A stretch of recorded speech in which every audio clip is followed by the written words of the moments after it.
Sí, mirá, uno es el ácido láctico y el otro es una sal, por eso se llama lactato. En la práctica químicamente no es exactamente lo mismo. Te va a ocurrir que en algunas charlas y en los libros te lo vas a encontrar a veces mencionado como un sinónimo. En la práctica lo que sí es importante es tener en cuenta que, yo te cuento algo que no es directamente química, pero se va a entender. Hay que tener el concepto de que el ácido láctico, si sale así, tiene una forma, por ser un ácido, que atrae al bicarbonato. El bicarbonato tiene una fórmula que no importa ahora recordarla, pero es CO3H2, H, CO3H, perdón. El bicarbonato se junta con el ácido láctico, forma un compuesto que se divide y queda CO2 y agua. El agua queda en la sangre y el CO2 se tiene que ir del cuerpo. Para irse del cuerpo, estimula el bulbo y hace que nuestro bulbo respire más rápido. Todos respiramos más rápido, más lento, porque el CO2 regula la frecuencia respiratoria.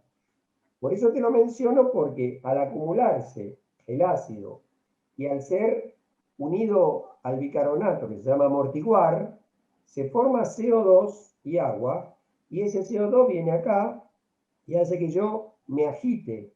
Quiere decir que una persona que está haciendo actividad y te da signos de que está agitado, está de alguna manera hiperventilando, compensando con la respiración la acidez que le produjo la actividad. Por eso a veces en las revistas cotidianas dicen, camine tratando de poder hablar con el de al lado. Quiere decir que te están diciendo que trabajes aeróbico, pudiendo el sistema aeróbico lavar ese ácido láctico para que no te llegue acá y te haga respirar agitado. Y cuando pasa de eso, generalmente está trabajando, produciendo mucho, lavando ese CO2, estamos por arriba del techo aeróbico. Entonces, son dos conceptos que llevarían un poco más de tiempo a explicar.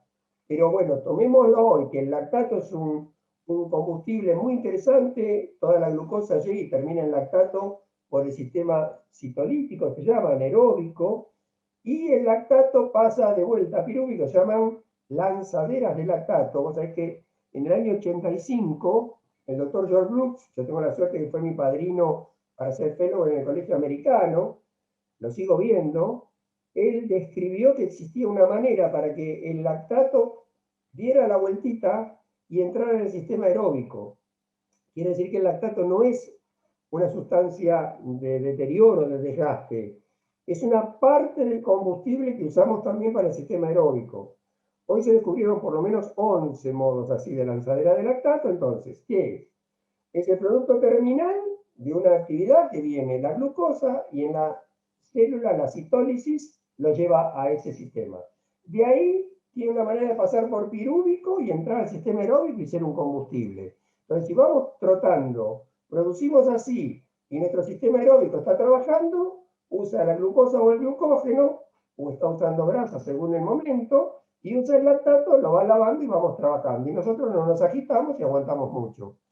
En cambio, si esas lanzaderas que lo están pasando, llega un momento que se produce más de lo que las mitocondrias son capaces de lavar, porque subo la intensidad, yo empiezo a agitarme. ¿Por qué? Porque el lactato, el láctico en realidad, se me amortiguó, me fabricó CO2 y me hace respirar agitado.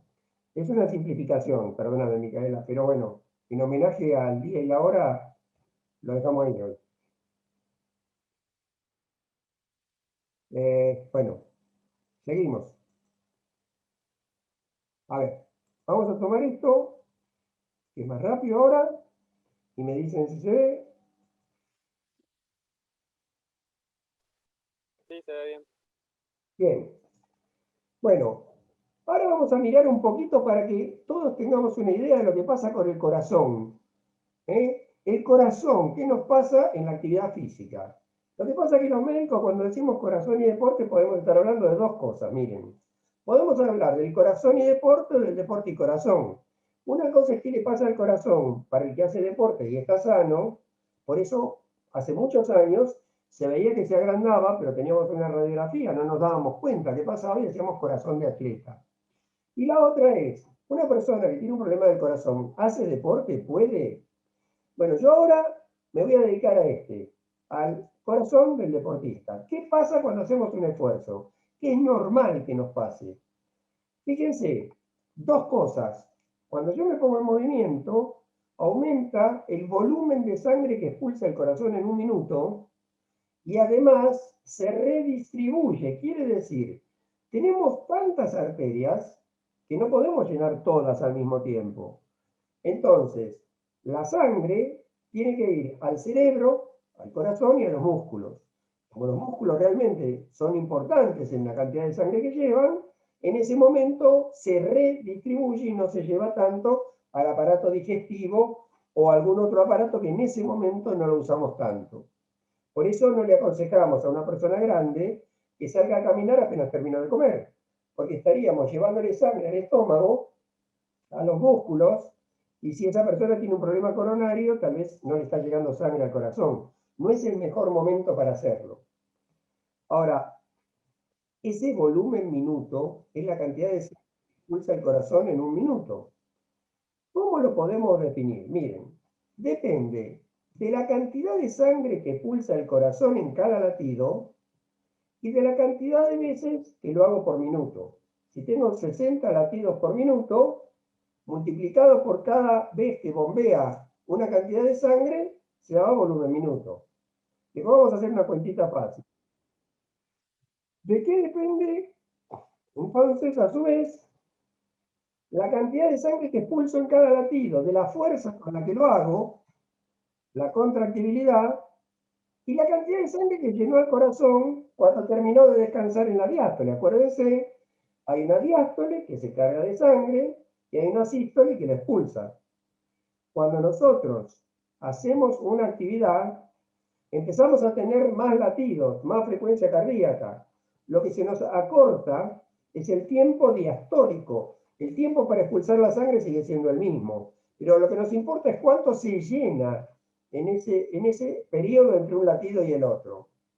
A su vez, ¿de qué depende la cantidad de sangre que nos llena entre un latido y el otro? Se llama compliance, sería la elasticidad que tiene la pared del corazón. Si hay un corazón que es un poquito más grueso, más rígido, es un poco menos, no es el factor que acá nos importe más, pero sí nos importa de la cantidad de sangre que vuelve al corazón. Yo expulso sangre por la arteria, la aorta, vuelve al ventrículo, al aurículo y al ventrículo derecho para ir a oxigenarse, y después me vuelve y tengo que mandarlo de nuevo a todo el territorio, a todo el cuerpo.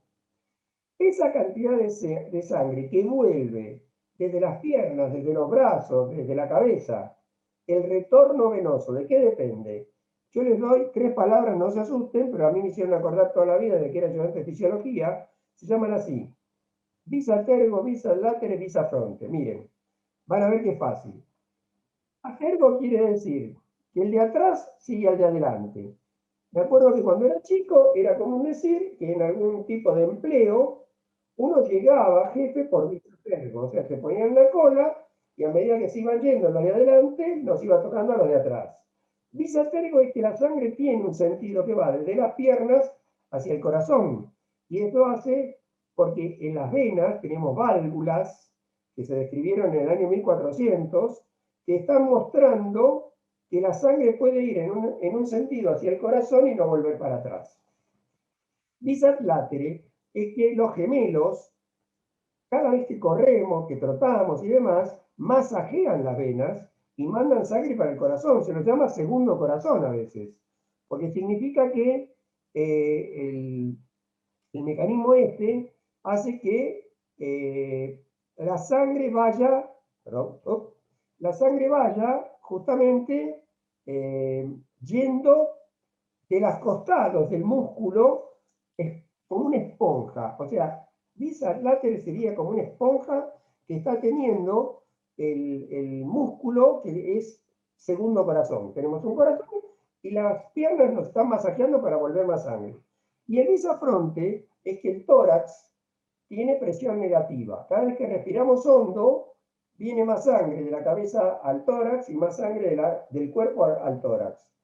Por eso, esto que cuando respiramos hondo hace que traiga más sangre, y por eso vuelve más sangre, es también lo que pasa que en los deportes, por ejemplo en el tenis o en las artes marciales, en el momento de pegar se enseña a exhalar, a alargar el aire, porque si no yo estaría reteniendo la glotis, reteniendo el aire, se llama maniobra de Valsalva, y estaría evitando que la sangre vuelva al tórax. O sea, apretaría como para que la sangre en el momento que pego no vuelva. Entonces, una de las características que hacen que uno exhala y continúe el golpe es tratar de manejar mejor esto.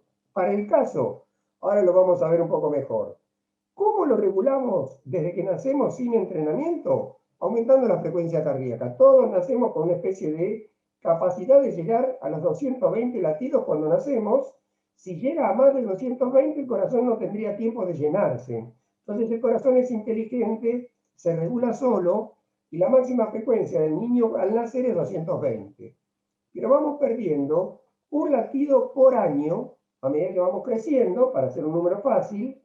Por lo tanto, el que tiene 40 años tiene 220 menos 40, 180 latidos como techo para llenarse el corazón suficientemente. Imaginemos que a los 80 años vamos a tener 140 latidos como máximo. Entonces después vamos a poder calcularlo, pero siempre vamos a tener esa frecuencia que podemos llegar a ese número, aunque estemos muy entrenados. Pero ya vamos a ver ahora que lo que realmente aumenta el rendimiento es la contractilidad. Es decir, que tenemos dos maneras. Recordemos, esta la traemos de fábrica, la vamos a tener siempre. Pero esta la vamos a entrenar, vamos a tener más fuerza de contracción. Entonces, vamos a hacer una cuentita para darnos cuenta. Miren, la cantidad de sangre que llega al corazón al final de una diástole se llama volumen de fin de diástole. Podemos tener 140 latidos, 140 mililitros, perdón, volumen. Voy a expulsar en cada latido la mitad. Ustedes van a ver que algún familiar se hace un ecocardiograma hoy y le ponen fracción de eyección. Quiere decir qué parte de la sangre que llenó el corazón está expulsando en el latido siguiente. Y le ponen 50%. Bueno, quiere decir que si se me llenó con 140 mililitros, en el latido expulsa 70. Esto suele ser normal, 50, 55, etc. ¿Cuántas veces por minuto? Imaginemos que lo hace 70 veces también. Bueno, 70 mililitros expulsados 70 veces da 4.900 mililitros, casi 5 litros por minuto. Es el volumen minuto cardíaco. Si yo soy capaz de subir la frecuencia cardíaca únicamente, lo que me va a pasar es esto. Voy a llegar, teniendo 20 años, a pasar del reposo, que tengo 70, al máximo esfuerzo, que tengo 200. Quiere decir que paso casi de 5 a 15 litros sin haber estado entrenado. Lo que puede pasar es que yo, si estoy desadaptado, tenga que avanzar de la frecuencia del reposo a la frecuencia del esfuerzo muy rápido porque estoy desadaptado, y si no me acomodo con esto no lo voy a poder llevar adelante. Pero fíjense que si yo fuera capaz de entrenar y expulsar en cada latido más cantidad de sangre que se me llena siempre, yo soy mucho más eficiente. ¿Qué quiere decir? Se me llena siempre con 140, porque el retorno venoso es el de siempre, pero en el momento que se va a provocar esa contracción pasan dos cosas, dos posibilidades. Una es la que le pasa a aquellas personas que hacen entrenamientos explosivos, entrenamientos muy intensos, que llama hipertrofia concéntrica. Quiere decir que se agranda la pared del corazón, se hipertrofia. Se agranda la pared del corazón, tiene más fuerza. Entonces se me llena de 140, pero en el momento de la contracción expulsa 100. La otra manera, que es la del fondista, la del que hace entrenamiento de resistencia, es la de aumentar la cavidad del corazón. ¿Qué quiere decir? Que aumenta la cavidad del corazón y ahora, en lugar de llenarse con 140, perdón, 140 se me va a llenar con 200. Siempre con un corazón sano. se aumenta esa cavidad con corazón sano. No hablamos de enfermedades. Los médicos, si no, nos ponemos a hablar de miocardiopatía dilatada, nada que ver. Entonces, acá me están levantando, alguno me levantó la mano, ahora vemos. Entonces, puedo tener el aumento de la cantidad de sangre que expulso en cada latido, o porque tengo la pared más fuerte, más grande, o porque tengo la cavidad un poquito más grande y expulso siempre la mitad. A una la llamo hipertrofia concéntrica, a otra la llamo hipertrofia excéntrica. Y eso es importante porque tiene que ver con el tipo de entrenamiento que tiene un individuo si lo llevamos a formas de entrenamiento totalmente extremas. El velocista, el explosivo, suele tener hipertrofias concéntricas. El resistente, el maratonista, el fondista, suele tener hipertrofias excéntricas. Obviamente, en un deporte como el fútbol, vamos a tener una mezcla y va a depender, porque la última charla hoy, si tenemos este tiempo, les quiero mostrar, bueno, lo que ya conocemos por distancias y demás, y eso muestra cómo se recorre con distintas velocidades. Además de regular, aumentar el volumen minuto y redistribuir la sangre, ¿qué le pasa a una persona que hace actividad física? ¿Qué es normal en un gimnasio? ¿Qué es normal si soy un personal trainer y tengo que ver qué le pasa con la presión? Teníamos algo que vimos, pero ahora lo repetimos. Por un lado, cuando aumento el esfuerzo, aumenta el volumen minuto. Aumenta la cantidad de sangre que expulso en cada latido. Pero a su vez, la sangre que sale se va escurriendo por las arterias. Esas arterias se llaman resistencia periférica. Para tratar de entenderlo un poco más, inventamos este dibujo, es un poco precario, pero me parece que va a ser claro. Cada vez que bombea el corazón, sale la sangre a la aorta es elástica en una persona joven, sale con más presión, pongamos 160, pero no se nota porque la aorta la amortigua como una manguera muy elástica y sube la presión máxima hasta 140. A esa presión la llamo máxima o sistólica. Desde ese momento hasta el latido siguiente, la sangre se va escurriendo por las arteriolas y demás, y esto es como si tuviéramos una canillita, porque tiene músculo, y van dejando escurrir esa sangre y perfundiendo los tejidos, porque la hemoglobina le va dejando entonces el oxígeno a los tejidos, y cuando llega, pongamos 80, tengo el siguiente latido. Entonces tengo esto, sistólica, diastólica, sistólica, diastólica. Así que la presión máxima es por la fuerza del bombeo, y la presión mínima es por la velocidad con la que se escurre, la facilidad con la que se escurre. Normalmente vamos a tener esto, pongamos 140, 80, 14, 8, podemos tener 12, 8, eso después nos va a dar igual para entenderlo.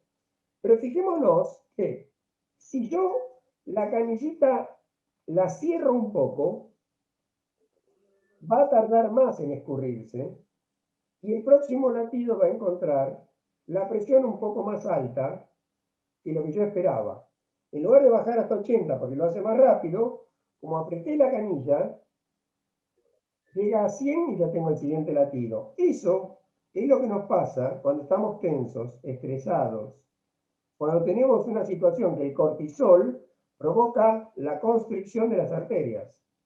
Por eso es habitual que una persona con una actividad administrativa, pongamos, por aumento del cortisol tiene hipertensión diastólica, tiene la mínima alta, dicen. Importante tener en cuenta que en estos casos, ahora vamos a ver, es porque tengo la resistencia periférica aumentada, estoy más tenso. En cambio, si yo tuviese una relajación, una total dilatación de las arterias, yo podría escurrirla más rápido. Y en lugar de llegar a 80, llego a 60.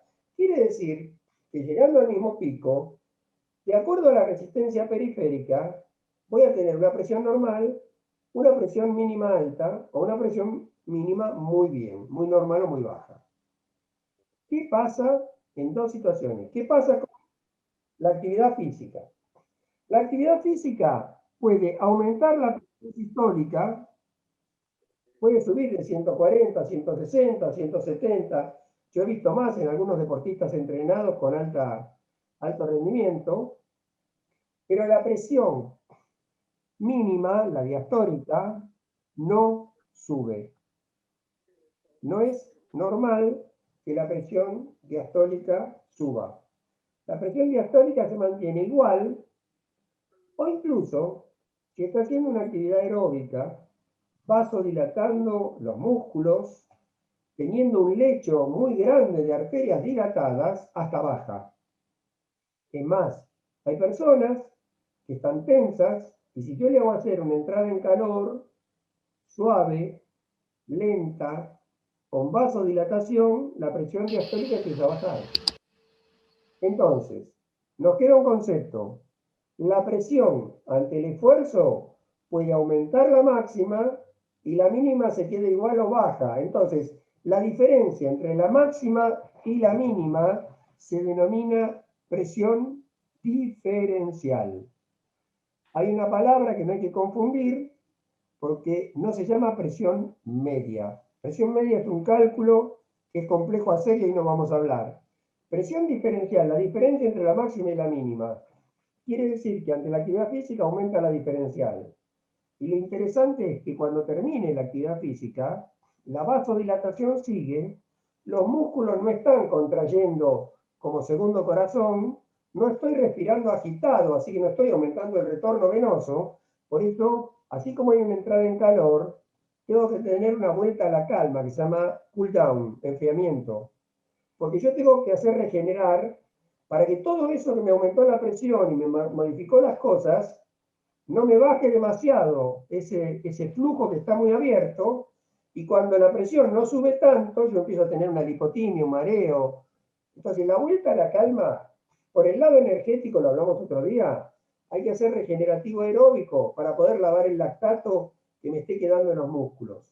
Hay que hacer elongación y estiramientos para regenerar la parte muscular. Y además tengo que volver a la calma para regular la presión arterial bien. Imagínense que yo paro de golpe, me siento, dejo colgando las piernas y de golpe los músculos ya no me están haciendo volver, mi respiración agitada tampoco y la presión puede estar bajando mucho. Si encima me voy a duchar con agua caliente y toda la piel se vasodilata por el calor, ahí es donde a veces alguien puede tener una sensación hasta de lipotimia bastante complejo como médicos salir a explicar qué le pasó. Igual nos quedó como concepto, no es un concepto fijo para nada, pero bueno, cuando alguien tiene este tipo de situación que pareciera que le baja la presión después de un esfuerzo, cuando lo para de golpe, lo vamos a estudiar mucho, pero podemos pensar que es que no volvió a la calma de la manera adecuada y no reguló bien. Si le pasa durante el esfuerzo, no. Ahí tenemos un poco más de preocupación porque no es habitual que estando en el mismo esfuerzo tenga este síntoma como estamos describiendo ahora. Entonces, para ir mostrando algunas actividades que nos pueden modificar lo que dijimos recién, habíamos dicho que tenemos dos grupos de esfuerzos que me gustaría ahora destacar. El ejercicio isotónico es el que mantiene el tono muscular. El ejercicio isométrico, iso quiere decir igual, mantiene la distancia, la métrica del músculo. Entonces, vamos a verlos un poquito. La sangre sale del corazón, pasa hacia los músculos, que es lo que en este momento queremos destacar, vuelve por el retorno venoso y va al circuito menor, entra a la parte de hematosis, o sea, se oxigena y vuelve al corazón. Perfecto. Si tenemos que estirar un poquito el músculo porque empezamos hay una ley llamada de Frank Starling, que es la que hace que se contraiga más fuerte el corazón. Bárbaro. ¿Qué pasa en el caso de un ejercicio isométrico? Vamos a definir la generalidad, después vienen todas las excepciones. No cambia el tamaño del músculo, o sea, es como si queremos empujar una pared, vamos para atrás un minuto, es empujar una pared, es empujar algo que no se va a mover. Entonces, la métrica de mi músculo no se mueve, isométrica. Yo quiero levantar una mesa, no la puedo levantar, isométrico. Por analogía, el trabajo de sobrecarga lo asociamos con lo isométrico, si bien movemos, por supuesto, la carga que tenemos, el RM o lo que fuere. El isométrico, entonces, es el que no mueve prácticamente el tamaño del músculo. Entonces, tenemos Cambios muy chiquitos en la parte muscular, pero esto es muy importante a tenerlo en cuenta, que es que aumenta de manera muy significativa la presión arterial, porque es capaz de impactar, la pared arterial y entonces aumenta esta presión arterial de manera significativa. Entonces, el ejercicio isométrico provoca una sobrecarga de presión del circuito cardíaco y aumenta la tensión arterial. Obviamente hoy se aprendió y quien conozca muy bien de musculación va a poder hacer entrenamientos con ciertas cargas, pero en general, si nosotros estamos abordando el tema y no somos muy expertos, vamos a tratar de que alguien que tenga presión arterial alta y que esté medicado no esté haciendo fundamentalmente un trabajo isométrico, ya que este puede aumentar la presión arterial. Por supuesto va a venir quien diga, y con mucha autoridad, mirá, lo que pasa es que si usamos pequeñas cargas de manera repetida, fuerza, resistencia, bueno, está bien, pero ese es el que ya conoce mucho el tema. Acá estamos hablando de lo básico. Mientras que en este trabajo isométrico tenemos que entender también que vamos a mejorar la fuerza muscular, vamos a tener una sobrecarga de presión en el corazón, pero que no es el mejor ejercicio para mejorar el corazón y el consumo de oxígeno. Es el mejor para tener fuerza muscular y movimientos y desplazamientos de una cantidad de características. Así que lo que pasa es que esto que vemos en el esquema, tenemos el circuito que habíamos visto, la sangre que va a los músculos, casi no se modifica la velocidad circulatoria, pero lo que cambia bastante es a nivel del corazón la tensión arterial. En cambio, el ejercicio isotónico es el ejercicio que tiene igual tono muscular, se mantiene el tono muscular, y este ejercicio isotónico entonces tiene formas de alargarse y acortarse, es decir, correr, trotar, andar en bicicleta, nadar, y vamos a tener entonces un incremento de la velocidad circulatoria y del retorno venoso. Vamos a tener una sobrecarga del volumen del corazón. En el otro teníamos algo estático, en este tenemos algo dinámico, movimiento, aceleración cardiovascular. Este es casi siempre el que vamos a recomendar en los factores de riesgo, en diabetes, en obesidad, en hipertensión arterial, en manejo del estrés, y vamos a tener este otro, el isométrico, en cambio, en osteoporosis, que es donde necesitamos que el hueso tenga la sobrecarga. Ahí lo vamos a tener repartidos.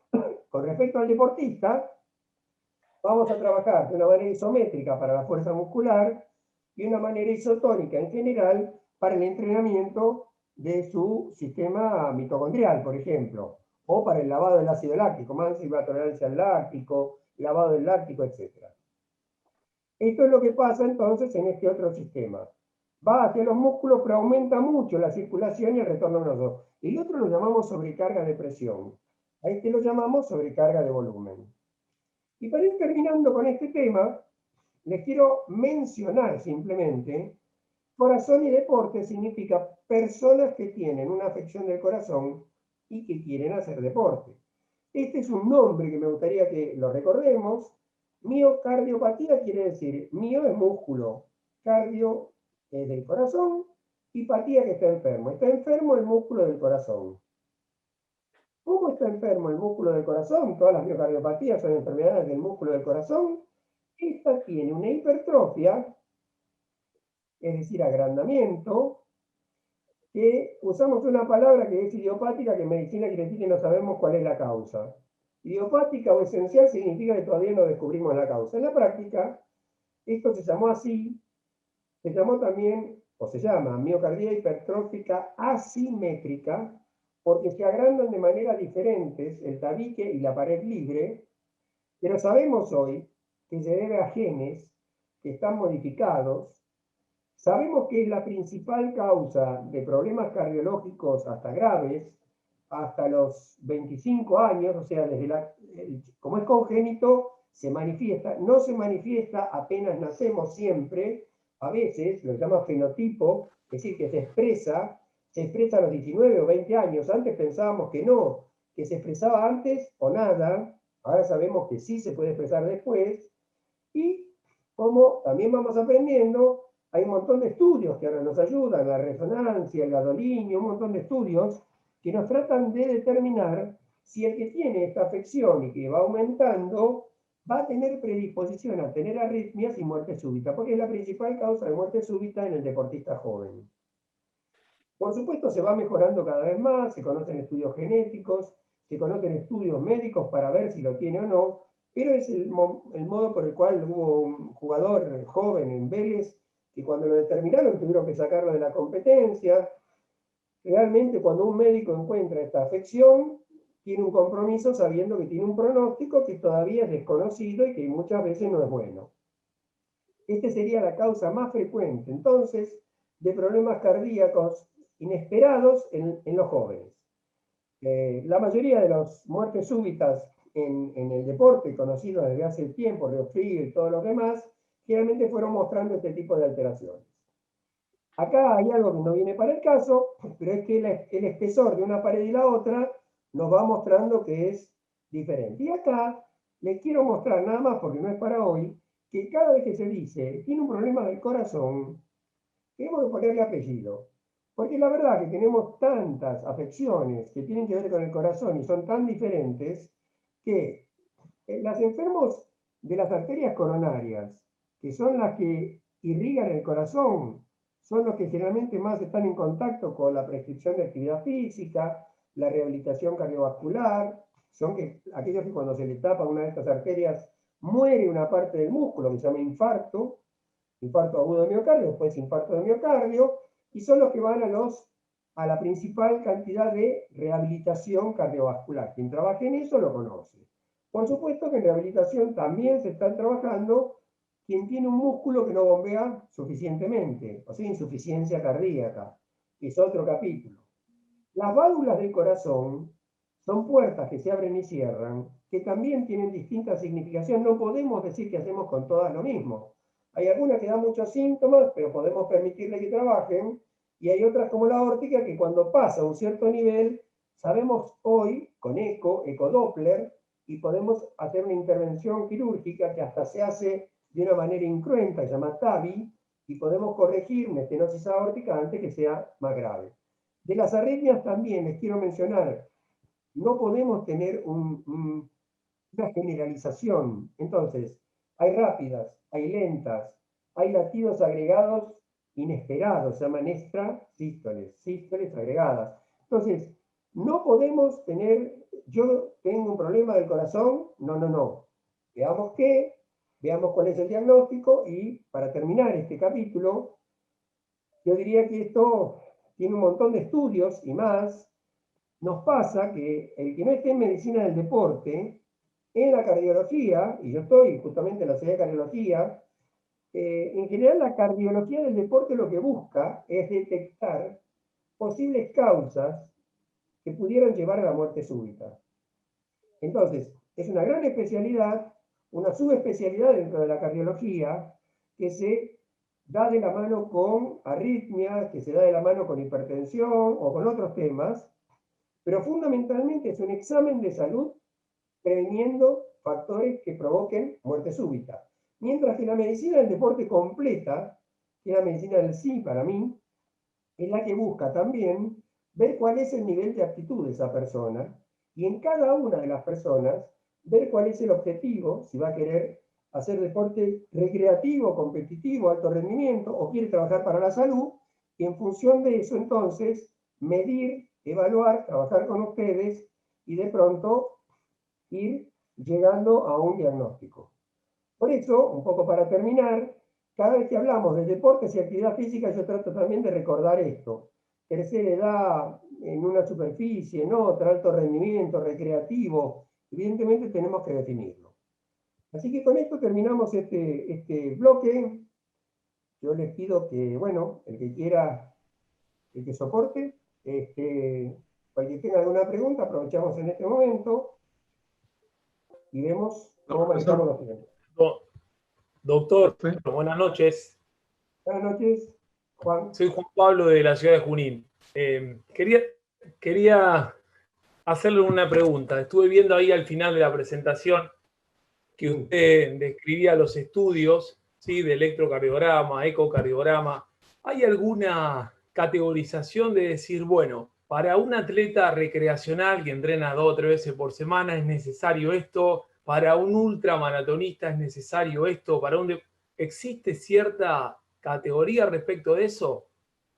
Bueno, hablemos de esto y mientras hablamos de Junín, que me gusta mucho. Yo iba enfrente de todo el club, me llevaban ahí, después iba a hablar con alguno de los profes, así que me gusta porque Bien, era del barrio yo. Lindo ok, club. Mira, no. Vamos a hacer así. Nosotros tenemos que ir de lo más simple a lo más complejo. Y a su vez, dentro de lo más simple, lo que cubra la mayor cantidad de posibilidades, porque tenemos que ver cuántas veces pedimos un estudio más complejo, cuánto lo podemos hacer y qué nos va a dar. Entonces, hay una cosa que es real. Lo primero es que ante una persona, imaginemos un adulto esta vez, porque en bien. el chico todavía es más limitado al principio porque, bueno, con el pediatra, el examen clínico y algunas cosas básicas ya tenemos. Pero imagínate, en alguien tenés, primero, la anamnesis, la entrevista, el interrogatorio, que tiene que ver con él y con su familia para ver si tiene algún antecedente y alguna predisposición. Dicen que el médico que no sale bien parado de una interrogatorio no va a saber qué pedir. Lo segundo es que alguien básicamente va a necesitar hacerse análisis, porque yo no puedo adivinar si es diabético, si tiene el número de glóbulos rojos correcto o si funciona bien el riñón. Entonces, la rutina de laboratorio alguna vez la tiene que tener. ¿Cuántas veces después? Bueno, miremos qué edad tiene, qué características tiene, qué cosa familiar tiene, veremos. A medida que ya va teniendo algún síntoma o algo, me va a orientar, pero un análisis yo tengo que tener, porque si no, no lo conozco eso. Bien. En este sentido, si yo voy a hablar de aptitud, yo podría pedirle lípidos y un montón de cosas, pero eso es para un clínico. Yo para la parte de actividad física voy a necesitar la glucemia, el número de glóbulos rojos y hemoglobina, o sea que el médico, ¿no? Lo vea, pero ¿por qué? Porque si no tengo la cantidad de hemoglobina, no tengo vagones para transportar oxígeno, por ejemplo. La anemia es toda una situación. Y del mismo modo, bueno, el resto de los datos básicos. Y el electrocardiograma, yo lo necesito, por lo menos alguna vez, porque yo no puedo, solo escuchándolo, mira, escuchar a alguien hace que, no voy a hablar de física, no se asusten, pero bueno, yo tengo la dinámica de los fluidos, hay una manguera, esa manguera va con el agua a cierta velocidad, si yo abro la canilla sale un chorro muy derecho, se llama flujo laminar. Así circula la sangre por nuestro cuerpo. Pero viste que si vos la manguera la apretás un poquito, empieza a salir de una manera más espiralada, a veces con la canilla también, y es porque superó una cierta velocidad y empieza a tener lo que se llama flujo turbulento. Bueno, en el corazón pasa de manera laminar y sigue de largo, pero si tenemos un poquito estrecha alguna de las puertitas, es como si apretáramos la manguera y al pasar por ahí se hace turbulento. El microscopio se llama soplo. Así que el soplo es que la sangre se hizo turbulenta. Eso nos permite que auscultando podamos determinar algunas cosas. Tomándole la presión, a dar cuenta de otras. El electrocardiograma me va a mostrar cómo circula la parte eléctrica, el tramado eléctrico. Yo no puedo adivinar lo que se llaman bloqueos de rama y otras cosas, no lo veo. Ahora, una vez que dije eso, tengo que entender, pasamos al estudio que generalmente se nos viene a la mente, que es la ergometría. La ergometría es de gran valor, pero con una característica que se ha estudiado, tiene una, se llama sensibilidad, especificidad. Sensibilidad es que me da bien en los sanos y me da mal en los enfermos. Y especificidad es que si me da mal es para lo que yo pienso que estoy estudiando, y no tener especificidad quiere decir que me da mal para muchas cosas. Entonces los médicos tratamos de estudiar y la ergometría tiene un 60%, se llama teorema de Bayes, eso no importa, tiene más o menos un 60% de esa característica. Entonces, a medida que la persona es más grande, cuando pasa los 35 años generalmente y para arriba, como la causa más importante deja de ser la miocarditis, empiezan a hacer las coronarias, empieza a tener más importancia la ergometría. Por eso recomendamos, después de los 35 años, que tenga una ergometría. Alguna vez, después vemos. Por el otro lado, por ejemplo, en la mujer, en el momento de la menopausia nos suele dar un poco una galleta, tenemos algunos falsos positivos. Vos sabés que para nosotros los médicos es muy bravo decirle a alguien que podría estar enfermo, porque después para sacarle esa idea de que podría estar enfermo nos cuesta más. Entonces, la ergometría le indicamos después de los 16, 17 años, para poder medir la aptitud a cuántos METs llega esa persona y sobre todo si llega a tener una actividad competitiva. Pero si es una persona sana, sin historia, con un electro normal y con una vida sana, tal vez no es tan imperioso hacer la ergometría a los 17 o 16. A medida que vamos pasando la edad, sí. Ya a partir de allí, todo lo demás es un poquito opinable. Mirá, el ecocardiograma es genial porque antes decíamos corazón de atleta. Imagínate lo que expliqué recién, podía ser porque tenía las paredes gruesas, o porque la cavidad era más grande, o porque estaba enfermo de Chagas. Hoy el eco lo mira y te ve las puertas, las ventanas, te ve todo. Ahora, ya el eco significa un estudio un poco más complejo, significa un costo mayor, y lo que tenemos que pensar es cuánto vamos a descubrir con ese eco, porque a ver, empezar a recomendarlo a todos cuesta un poco. La Sociedad Argentina de Rugby, la Unión Argentina de Rugby, puso en un momento la obligatoriedad del eco. Obviamente, ¿qué médico va a decir, mira, no lo hagas? En realidad, si lo haces mejor, te diría. Pero ahora lo pidió cada 2 años, lo mismo pidió el índice de Torre en la columna y demás. No es un estudio de rutina, no es de rutina, sino que lo que nosotros hicimos, yo les puedo pasar, le paso al profe, en esto que vamos a colgar. Nosotros en el año 2007 hicimos en la Sociedad Argentina de Cardiología un consenso, que todavía no lo volvimos a hacer, pero bueno, que nos sirvió para clasificar un poquito a la gente que pensamos que no tiene restricciones, y clasificamos por edades y por si tenía algo del corazón o no. Y pusimos sin restricciones en un color verde, que era una persona de 18 años, sano, sin antecedentes, jugando tenis de mesa, ping-pong. Y en el otro extremo, alguien de 70 años que tiene una enfermedad cardíaca importante que quiere jugar al rugby, le dijimos que no. Y en el medio pusimos 2 grupos. El primero, al que le sugeríamos que le hicieran ergometría también, y al segundo, que pusimos que el cardiólogo eligiese qué estudio. Con esto un poco te contesto que aunque aumentaron los estudios, no son de rutina para pedirlos. Ahora, si después un cardiólogo y un deportólogo trabaja con vos, de pronto dice, mirá, por alguna característica esta persona quiere estudiarle, puede ser. O en investigación, se sabe hoy, por ejemplo, que el que hace maratón le sube una parte de la sangre que se llaman troponinas. Son unas sustancias que las conocimos primero porque hay 3 que subían en el infarto, y la gente que hacía maratón, cuando se la empezaron a medir, había 2 de esas que le subían. Lo bueno es que al mes bajaban. Entonces dijeron, mirá, no pasa nada, suben por el esfuerzo que hicieron. Son 2 olas, no 3, y le bajan al mes. Pasamos unos años. Hace 4 o 5 años se empieza a ver que haciéndole eco, el ventrículo derecho se empieza a modificar, se llama reestructurar. Quiere decir que el que tiene un esfuerzo crónico de mucha intensidad, el ultramaratonista o el maratonista que hace varias maratones al año, viste que ahí viene todo el tema de cuántas veces al año hago una cosa de rendimiento. Hace años pedíamos 3 maratones al año, fíjate. Entonces, se va modificando el corazón y se va reestructurando. Salió también una cosa más, ya que estamos charlando, que se llama índice de calcio, que lo van a escuchar, que es cómo se calcifica el corazón. Nosotros tuvimos en la Argentina al mejor cardiólogo del mundo, se llama Paul Thompson, un amigo nuestro, y nos mostró que el calcio que tienen los atletas es mucho, pero el calcio que tienen los atletas es mucho más duro y está más agarrado. Así que los atletas, por ese calcio, si bien tienen índice de calcio más alto, no tienen más riesgo, porque ese calcio está agarrado de otra manera a la que tenemos los que no hacemos ese deporte, y que se nos acumula el calcio por otro motivo.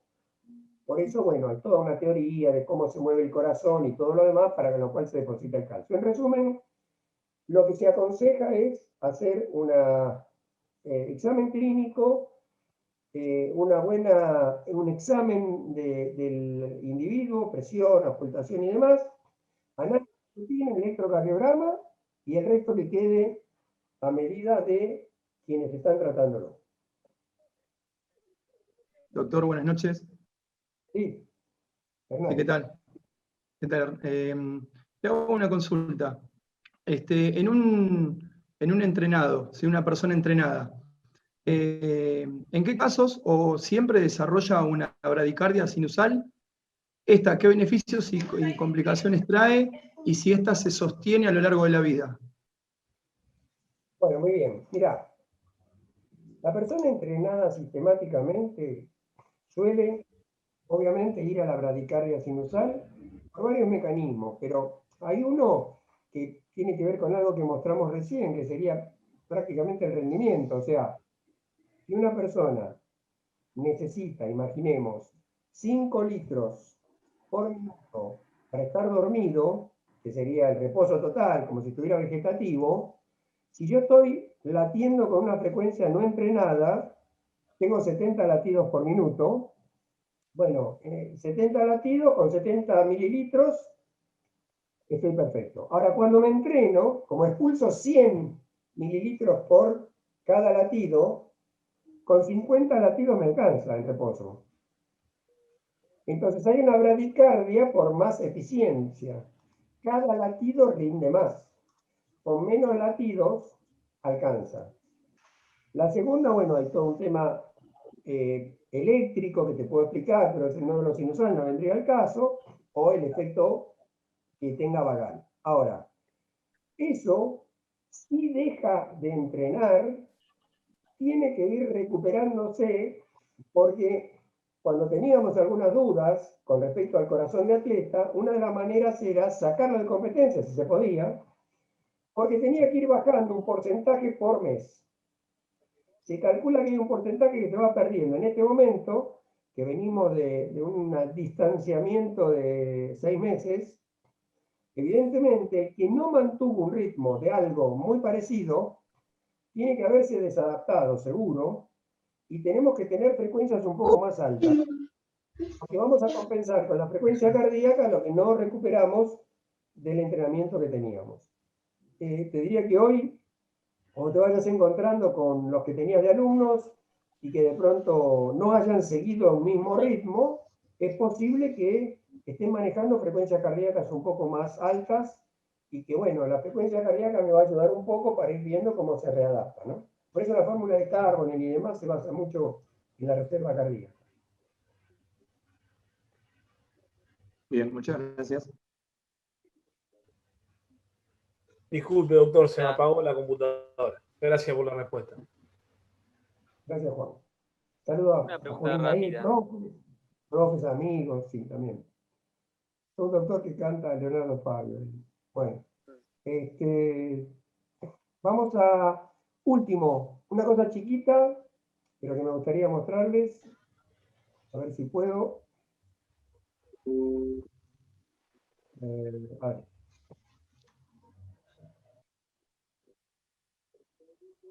Esto lo voy a pasar un poco más rápido en homenaje al tiempo, pero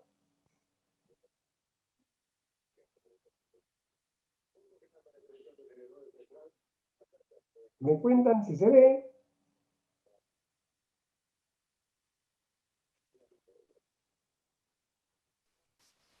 Sí, sí, se ve muy bien. ¿Se ve? Bueno, fíjate que acomode un Sí, poco sí, esto. se ve. Sí, sí, se ve. Bien, gracias. Eso es aparte que están despiertos, por lo menos bueno. Bien. Esperen, vamos a apagar esto. Tengo de más. Bien. Bueno, es un poco para mostrar un poco qué haríamos con respecto a los deportes. Hablemos un poquito de deportes para terminar hoy el tema. Y deportes de alto rendimiento, ¿por qué no? Yo siempre cuento esto, que es muy común entrenar de oído y prescribir a ojo. Y la verdad que esto no es científico. En Entonces, una persona, ahora que están de moda las neurociencias, les juro que esto es de antes, de las neurociencias, que es fantástica además. Una persona tiene un espacio y un tiempo, tiene que reunir táctica y técnica, y tiene que después realizar un esfuerzo físico donde tiene destreza y tiene una cierta aptitud física. A esta aptitud física es la que me voy a referir hoy, porque no voy a referir a la destreza, ni a la técnica, ni la táctica, ni a otro tipo de cosas. ¿Qué pasa cuando una persona tiene que resolver una situación de juego? Primero ve qué pasa.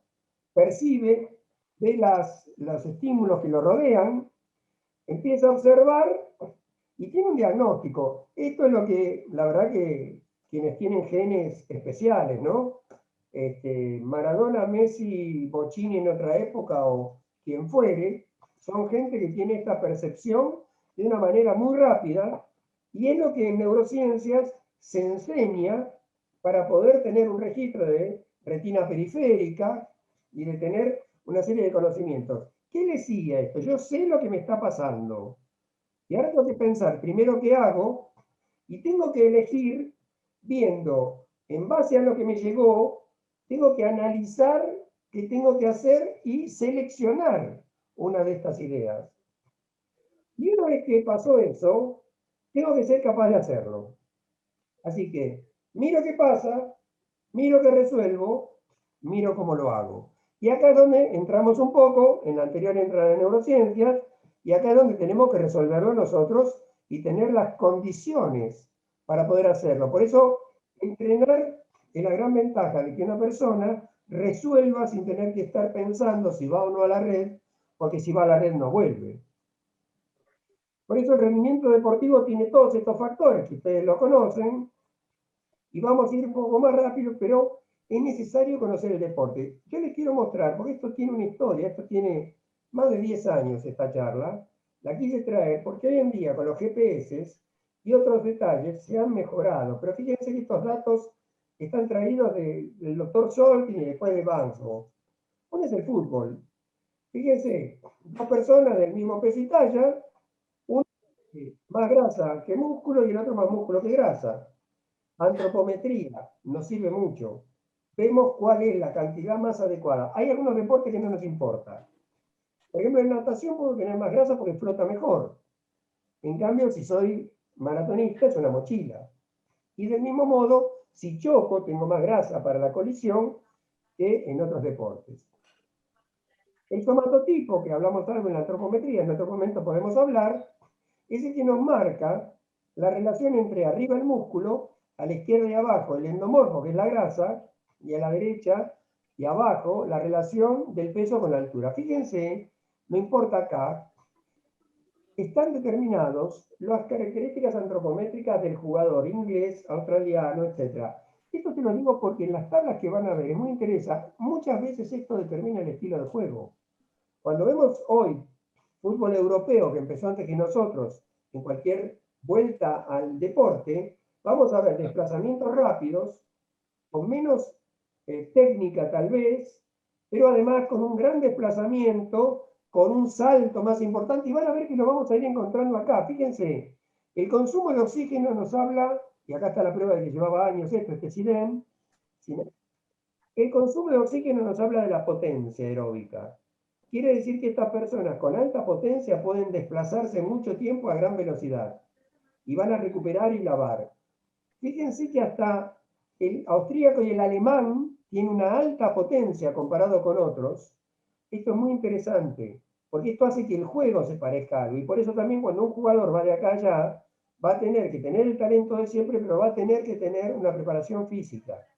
Se estudió hace años y se vio que los equipos que tenían menos rendimiento corrían más, tenían que compensar corriendo.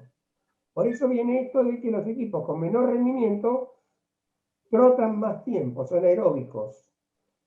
Y tienen menos movilidad de la pelota. ¿Qué se vio? Que todo esto se estudió con una asociación que había en Gran Bretaña, que era de estadística del deporte, que pusieron una computadora, un video, y empezaron a analizar, antes que hubiera GPS, cuánto tiempo se trasladaban y por dónde. Y lo interesante era que lo que veían era justamente que el que era más talentoso corría menos y se movía más la pelota. En nuestra época, el profe capaz que me lo va a confirmar, sabíamos que los que sabían corrían menos y movían más la pelota, y los que eran un poco más rústicos tenían que correr más y tenían que trabar más y luchar más.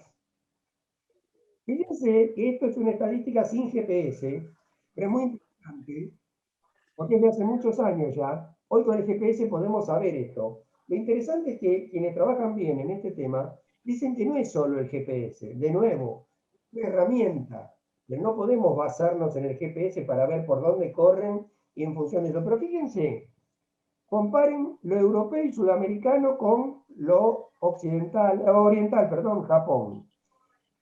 Camina más tiempo el europeo sudamericano y tienen más piques, sprint y se mueven corriendo más los japoneses. O sea, compensan con desplazamientos, con velocidad. Yo me acuerdo de los equipos coreanos al principio, lo compensaban más con esto que con las destrezas.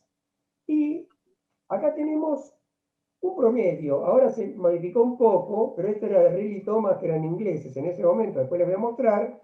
Dice cuántos kilómetros se recorren en un partido. Ahora lo que vemos generalmente en televisión son las estadísticas promedio, pero es muy interesante. Ahora se corre más, los 12 kilómetros se aumentan, también depende de dónde los corro, si los corro en ataque o los corro a lo largo de todo el campo, y van a ver la diferencia que tenemos entre mediocampistas, delanteros y defensores.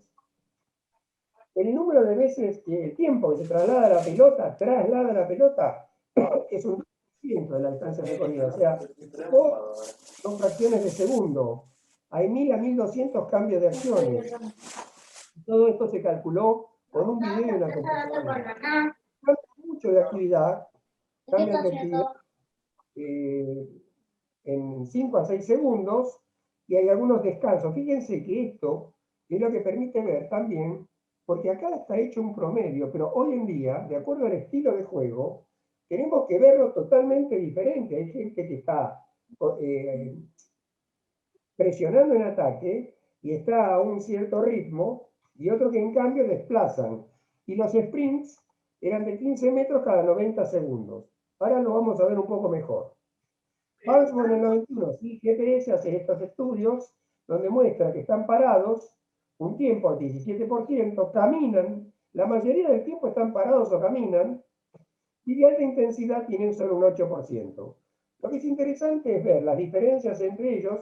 Imagínense, este es un saltar y alcanzar el que hacemos en el colegio, y el inglés tenía este promedio contra el australiano, que no era poco, y la cantidad de fibras rápidas y lentas era así también. Empezaron a ver entonces que los que más corren en un partido son los mediocampistas, tenemos un 5 acá, y obviamente el arquero no, pero los delanteros y defensores, lo interesante es que, siempre lo menciono, este delantero y este defensor, si bien corren la misma distancia, este defensor depende de este. O sea, el delantero elige cuándo va, el defensor está obligado. Por lo tanto, los niveles de entrenamiento son diferentes. Y para ver un poco más, acá tienen una serie de elementos, ahora los quiero pasar rápido, en homenaje al tiempo y hablar con ustedes. Estos son los trabajos que tienen que ver con el fútbol. Resistencias específicas para ejercicio continuo e intermitente, piques cortos y cambios de dirección. Esto se lo vamos a dejar en un video, por eso paso más rápido. Los diferentes tipos de saltos. Y si nos vamos al rugby, también tenemos un deporte intervalado o intermitente, donde los esfuerzos son de 5 a 15 segundos. Ustedes vieron, la vez pasada estaba viendo en un lugar una descripción del deporte, y lo que le estaba pasando, no era un médico deportólogo, era otra persona, estaban hablando de un promedio. En el rugby, imagínense que los back y los forward son totalmente diferentes. O sea, los forward son generalmente más robustos, pero ahora un scrum, un hooker, no es el chiquitito que estaba en el medio de dos pilares. Ahora tiene un cuerpo como un pilar prácticamente. Y hoy en día, el medio scrum, la apertura tienen una característica, los centros también tienen una característica, y el fullback se suma en el momento de la corrida y de pronto hace algo explosivo y vuelve caminando, mientras que los forward están permanentemente encima de la jugada, Son más pesados, más fuertes, pero además necesitan una continuidad, una potencia aeróbica muy grande. Este es otro tema para mencionar hoy, que es el peso del pack. Y yo sigo viendo que a veces todavía se sigue diciendo el peso del pack. Lo que a mí me importa es el peso muscular del pack. Porque yo puedo tener un pack más grande que el otro, con una masa muscular más chica, o con una fuerza diferente. Entonces, hoy debería expresarlo no tanto en peso, porque no es un carro lleno de algo, sino con la fuerza y la potencia que pueden tener.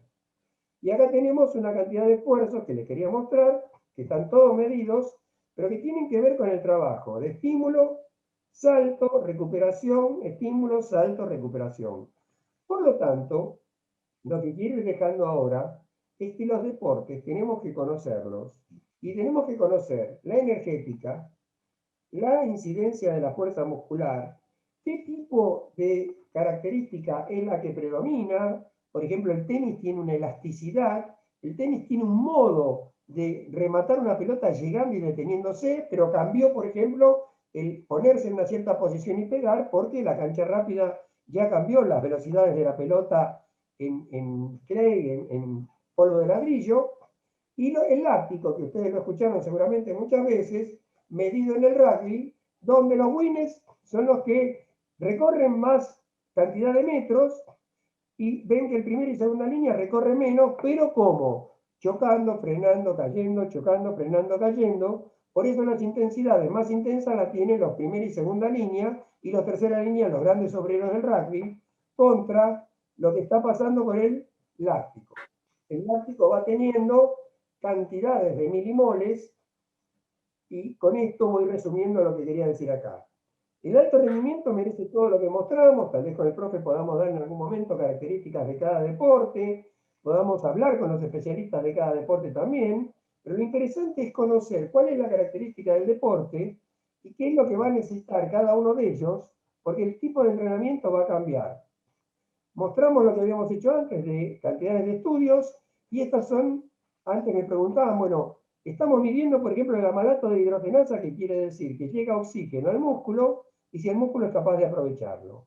Por eso, para terminar, les quiero recordar esto y digo, de la charla de hoy, hablamos de rendimiento, hablamos de entrenamiento, hablamos de adaptaciones cardiovasculares, dijimos que hay una serie de características, mostramos recién que hay dos deportes acíclicos de conjunto, pero que son diferentes, con características propias, y que nos vamos a tener que adaptar a cada uno. Y para ir terminando, yo digo que creo mucho en la fisiología, en lo que mostré, sigo diciendo que hay que aprender todo lo que podamos, y todo esto que vamos viendo, fisiología, antropometría, entrenamiento y nutrición, análisis de la fuerza, entrenamiento y ritmo circadiano, a todo esto le vamos a dar mucho valor, al ácido láctico también, a todos los estudios, pero me gusta siempre terminar con algo que tiene que ver que, después de todo, la magia existe.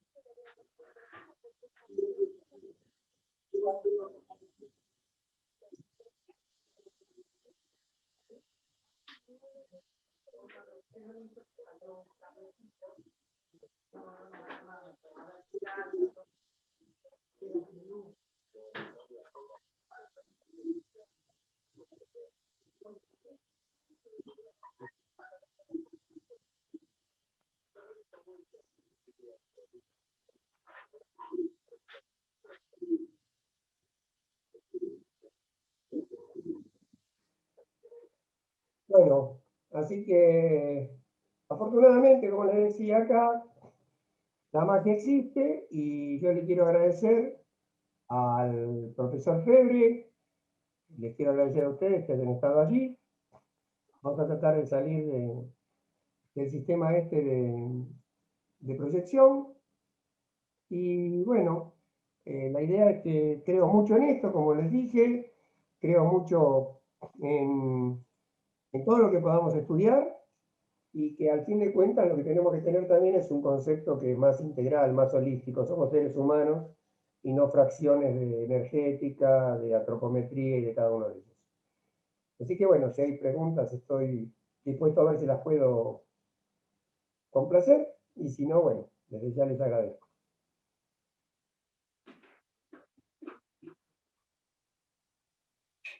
Doctor Franchella. Sí, profe.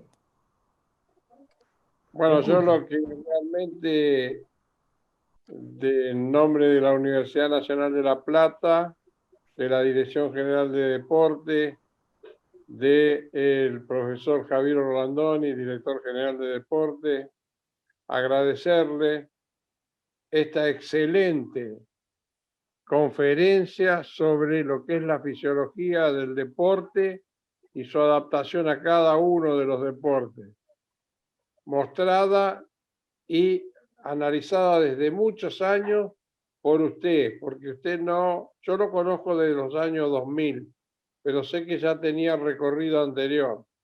Y para nosotros, a la universidad, todos los años tratamos de traerlo.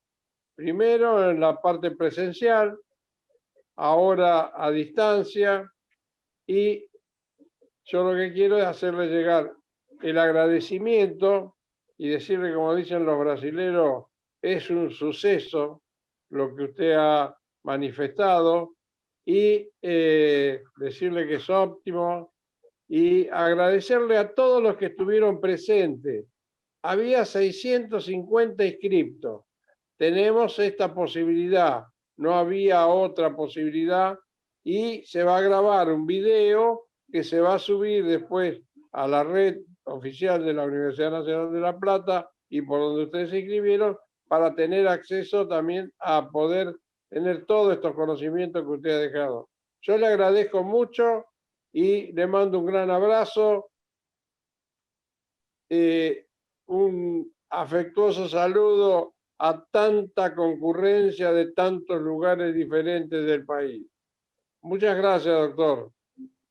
Bueno, yo les agradezco a ustedes, los dejo libres. Les digo que recién, por ejemplo, hay un mensaje desde México, así que, profe, llegó lejos. Y bueno, de nuestra parte, el poder haber compartido, les agradezco a todos, porque esta es una oportunidad, más allá de que estamos un poco distanciados y no nos encontramos en un lugar, el profe siempre organiza cosas fantásticas, pudimos estar todos juntos. Así que yo les agradezco muchísimo. Muchas gracias y terminamos. Gracias.